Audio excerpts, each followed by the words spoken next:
Sudan's paramilitary rapid support forces say they've captured the final holdout of the Sudanese army in Darfur. That's raising fears of a split in the country, which is torn between rival military groups.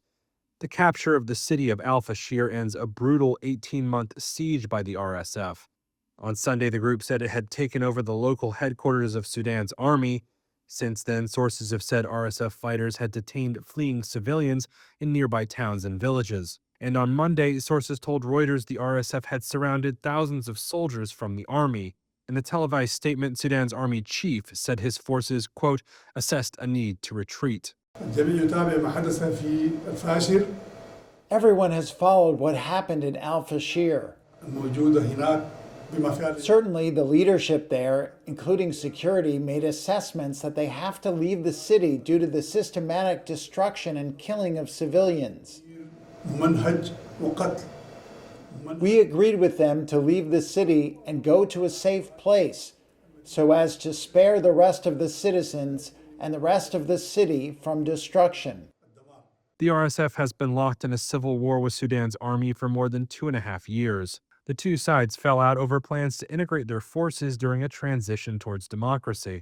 Analysts say the RSF's taking of Al-Fasher may help them regain other territory around the country and grant them a diplomatic edge.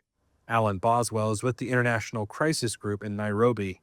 It improves their military position in Sudan, which also improves their negotiating position in any peace talks.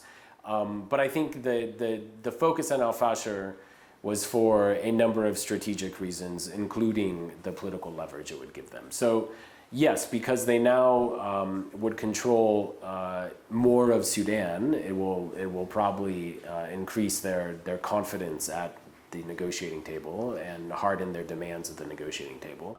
Some activists have long warned that an RSF takeover of the city would lead to ethnic revenge attacks of the 250,000 people remaining there. That was seen after the capture of the Zamzam camp for displaced people to the south. A UN-mandated mission said last month the RSF had committed multiple crimes against humanity in the Al-Fasher siege. The army has also been accused of war crimes. Unless U.S.-backed peace talks make progress, it could all worsen a conflict that's already displaced millions, plunged half of Sudan into hunger, and spread disease throughout the country.